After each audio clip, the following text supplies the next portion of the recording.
Welcome back to Historical Context. Today we continue our Before Jamestown Colonization Unit, and today we're going to talk about what I like to call the three Roanoke colonies. And what I mean by that is when we talk about Roanoke, the Lost Colony becomes the big point of discussion. But in fact, there were three separate periods where three distinctly different people represented the Roanoke colony. And in each case, there are distinct mysteries regarding each group. Now, some of those mysteries would go on to be solved in a fairly recent fashion, and others would take some time, and others, obviously, as we know, remain unsolved. So today we're going to talk about Roanoke, but we're going to talk about it in the context of what actually happened there that we know about, and I'll lay into some speculation if I see fit as we go. So last week we talked about Arthur Barlow and his discoveries and how that motivated Sir Walter Raleigh to make immediate plans to start a colony in Virginia. And on April 9th, 1585, 7 vessels left Plymouth, England, under the command of Raleigh's cousin, Sir Richard Grenville.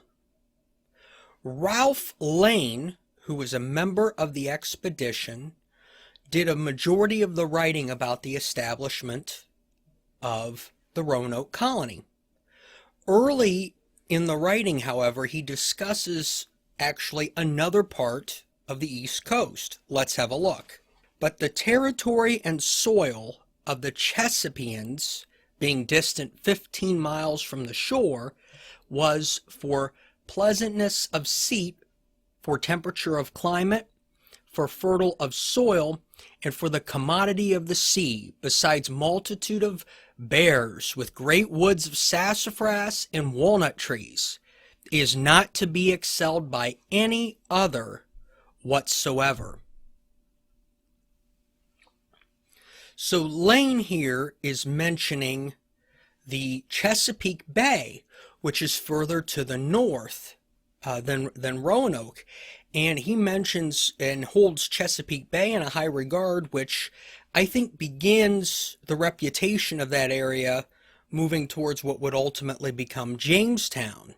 Lane's writing, and we're going to see this in today's episode, moves around a lot from a timeline perspective. So I really struggled to get him to give me details of the Roanoke colony in order. He really jumps around in the writing. So it's going to be difficult to establish a sequence of events. However, I was able to get some good information from his writing.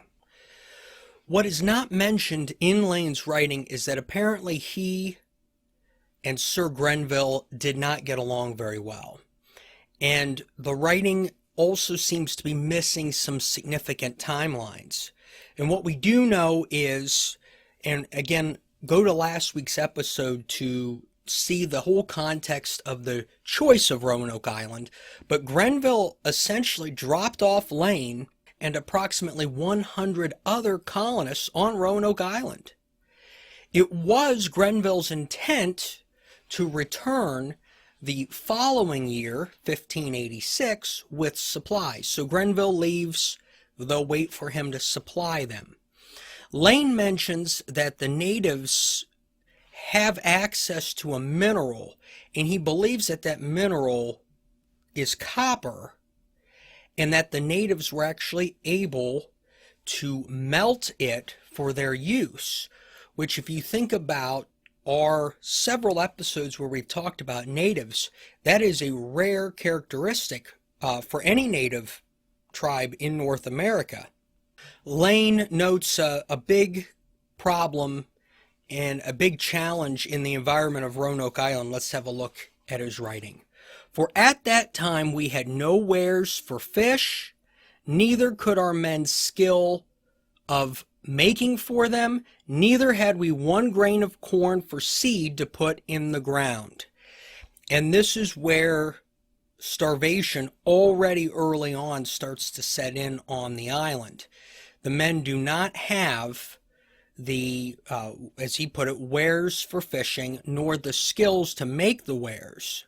And to make matters worse, they didn't have any agricultural supplies to get started. So they were really unprepared to be there at Roanoke Island. Despite Barlow's observations, and those were made in last week's episode, the colonists, again, just lacked the preparation of being there. Now, the Pemisappan king, the native chief there, was a big supporter of the colonists being there. There was a strong alliance made, but in April 1586, he dies, and relations between the tribe and the colonists begin to deteriorate. Lane goes to great lengths to describe the support of the former native king and what he provided to the colonists. Let's have a look at the writing. And he was not only, by the mere providence of God during his life, a mean to save us from hurt, as poisonings and such like, but also to do us very great good, and singularly in this. So if you haven't picked up yet, Lane has a very unique writing style that, and if you're on the YouTube channel looking at his words as they were written, you'll see that it's challenging to read from as well.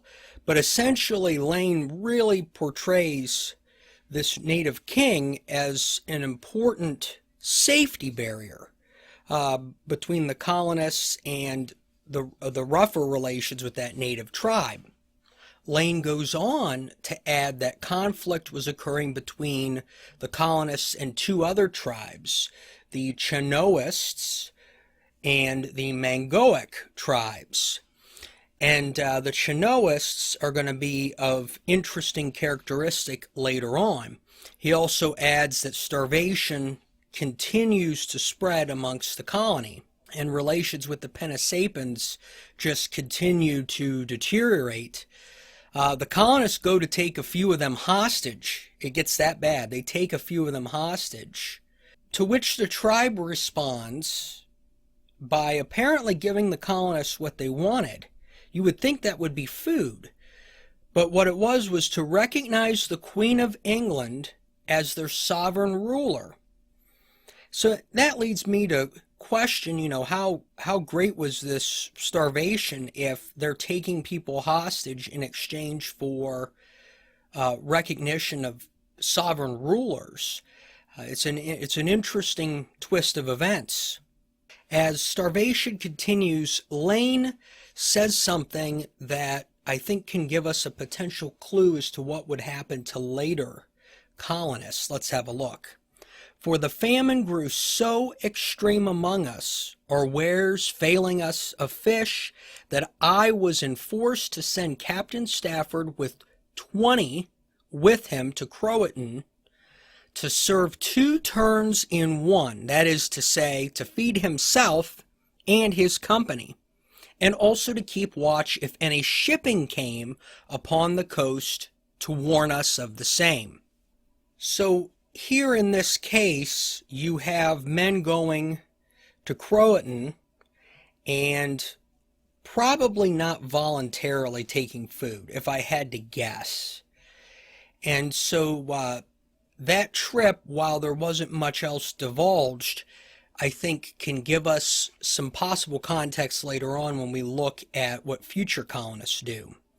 Now we're fast forwarding to June 1st of 1586 when a fleet is spotted offshore, but nobody could figure out who the ships belonged to. The fleet was too far away. And on June 9th, after sending some men to investigate, a letter is delivered, and there's some details there. Let's have a look. He brought me a letter from the General Sir Francis Drake, with a most bountiful and honorable offer for the supply of our necessities to the performance of the action we were entered into, and that not only of victuals, munition, and clothing, but also of barks and boats, but also by him to be victualled, manned, and furnished to my contention.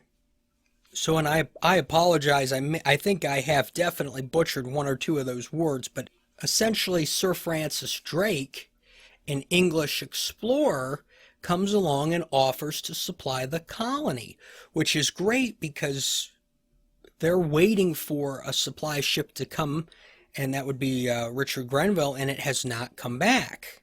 After a storm delays Sir Francis Drake's exit, he actually comes to the island and offers a ship for Lane and the colonists to board and return to England.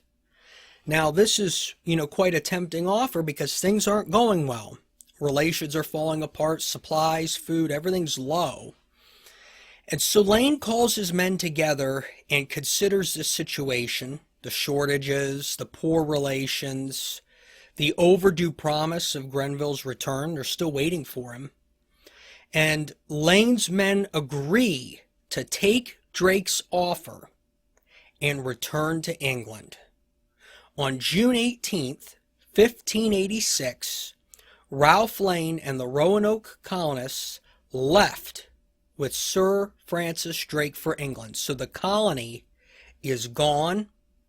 It has abandoned, the colonists have abandoned Roanoke Island.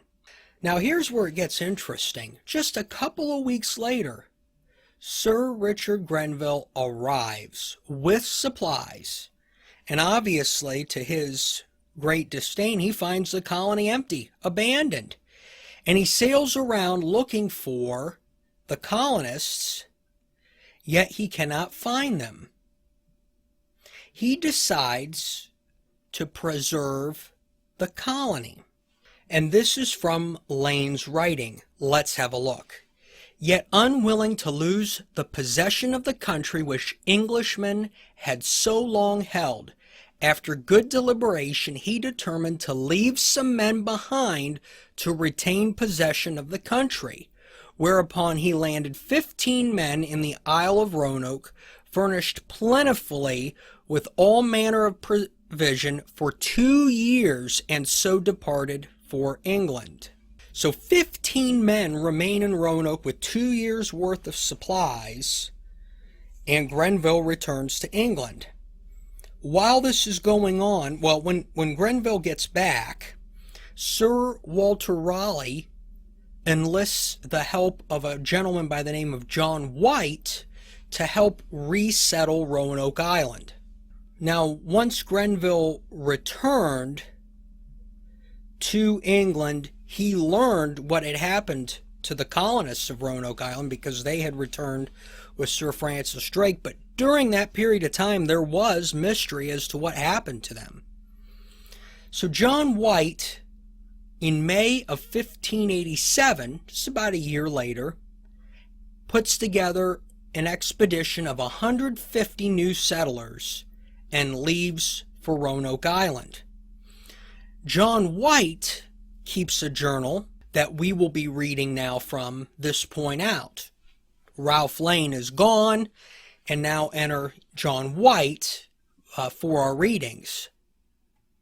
After spending some time in the West Indies, the voyage reaches Croatan Island on July 16th. On July 22nd, they reach Roanoke Island and begin looking for the 15 men that Grenville had left behind. Let's have a look.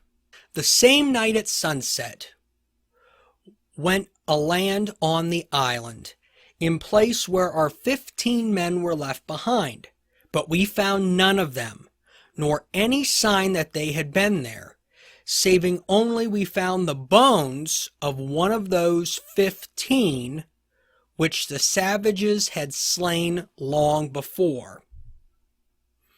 Not a good sign, but he continues. The 23rd of July, July 23rd, the governor with divers of his company walked to the north end of the island, where Master Ralph Lane had his fort, with sundry necessary and decent dwelling houses made by his men about it the year before. where we hoped to find some signs or certain knowledge of our 15 men.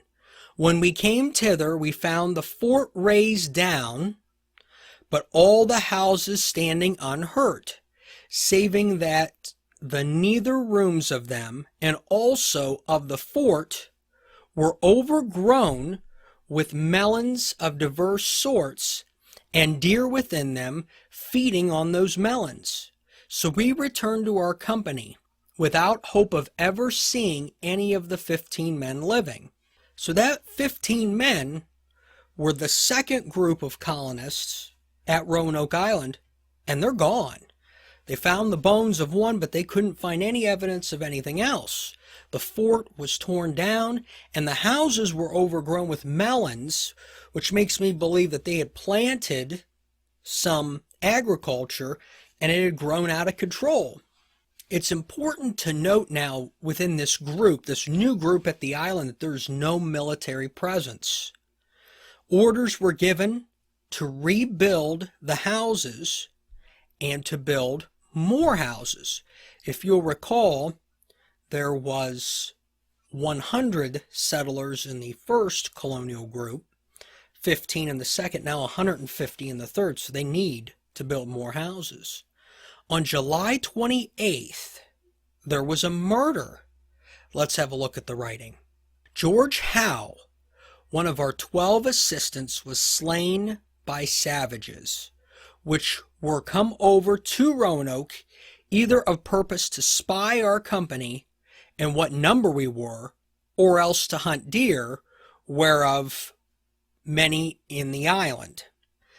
These savages, being secretly hidden among the high reeds, where oftentimes they found the deer asleep, and so kill them, spied our men wading in the water alone, almost naked, without any weapon, save only a small fork stick, catching crabs therewith, and also being strayed 2 miles from his company, and shot at him in the water, where they gave him 16 wounds with their arrows, and after they had slain him with their wooden swords, they beat his head to pieces, and fled over the water to the main. Slight correction, the murder actually occurred on June 28th. On July 13th, White and others traveled to Croatan Island, where one of their 2 guides was from. And the natives were tense at first. So again, they're at Croatan Island. The natives of Croatan Island were tense at first until the guide who was with them called out. And from there they were very welcoming. They did mention that Lane's men hurt some of their men in what was believed to be a case of mistaken identity, and that no ill will was held. The Croatan told White that the 15 men left by Grenville were murdered by 30 men of 3 different tribes using the deception of approaching them in friendship. On August 9th, 24 colonists went on a mission to avenge the death of George Howe.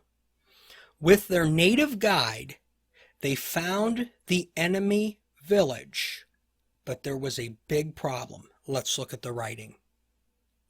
We presently set on them. The miserable souls herewith, amazed, fled into a place of thick reeds growing fast by, where our men, perceiving them, shot one of them through the body with a bullet, and therewith we entered the reeds, among which we hoped to acquit their evil doing towards us, but we were deceived, for those savages were our friends, and were come from Croatan to gather the corn and fruit of that place, because they understood our enemies were fled immediately after they had slain George Howe.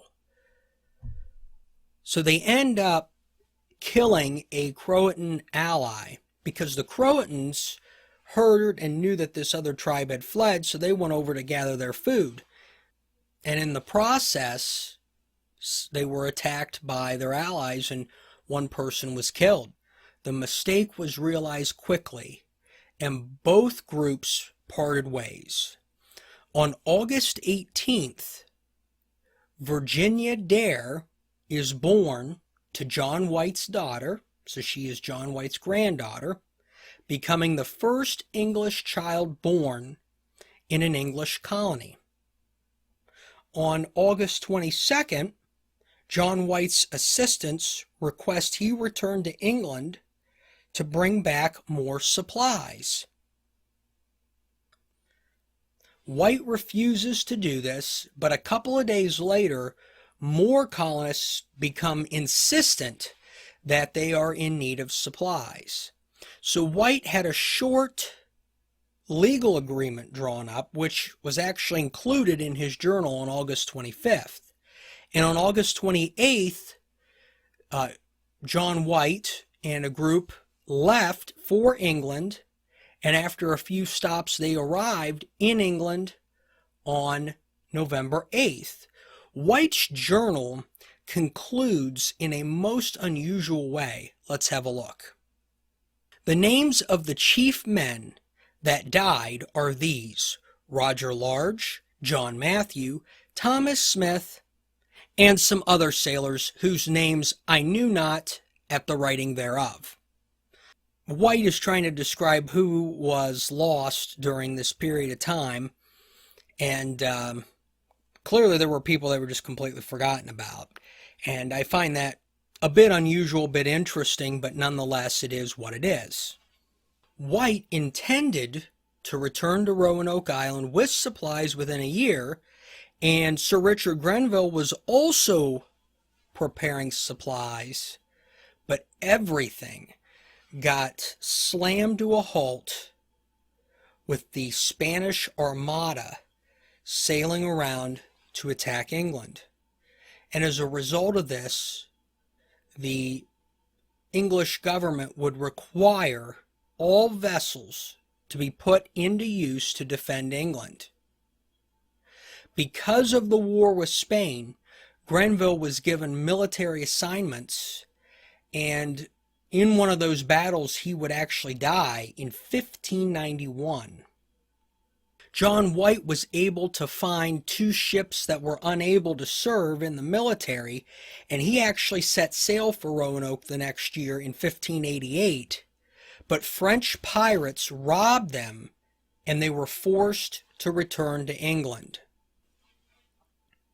Finally, in March of 1590, Sir Walter Raleigh was able to help John White get together two ships to supply the Roanoke colony. The trip across was not easy, as there were multiple skirmishes, including one with a Spanish ship. On August 15th of 1590, they got into the area of the Pamlico Sound. They were encouraged by a smoke signal they saw, but ended up following it and realizing it was further inland. On August 17th, they were ready to go to Roanoke when a gale surprised them and sunk one of their boats, killing 7 sailors. So again, the situation just not good getting to Roanoke Island. The next day, August 18th, 1590, which would be Virginia Dare's 3rd birthday. Remember, he left when she was a newborn. The group arrives at Roanoke Island. They find the colony completely abandoned, with the houses taken down, and at the entrance of the colony, the only clue that they found was the word Croatan carved into a tree. Now, a cross was missing from the carving, and a cross indicates distress. So with the cross being missing, John White deduced that the colonists were not in distress and that they had gone to Croatan Island. White went through some of the personal items that he had left behind at the colony and found them in ruins and scattered about. He also could not find any evidence of the boats that were left behind for the colonists. He surmised that enemy natives waited for the colony to leave and then ransacked the encampment. White goes on in his journal to say that he is relieved that the colonists are at Croatan Island and safe. So to White, there isn't a mystery here. He did not see a sign of distress. He saw an indication of where they were going and felt that everything was fine. The next day, the group leaves for Croatan Island.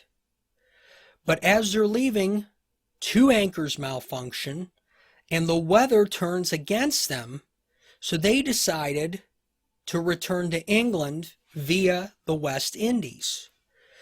So John White goes back to England thinking that the Roanoke colonists are at Croatan Island.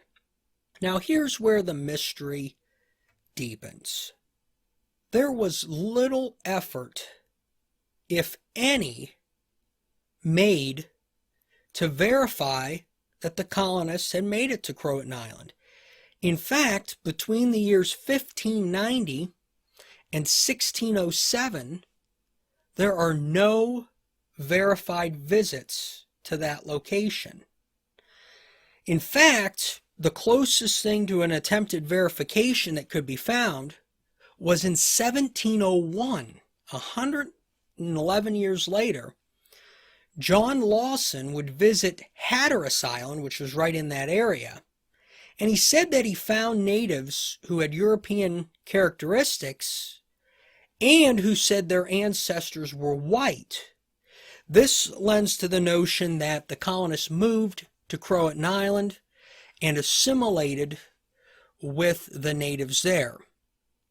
It's important to look at the first 2 groups and what they did, because the third group knew about Group 1. They knew that Group 1 had left the island via boat by Sir Francis Drake.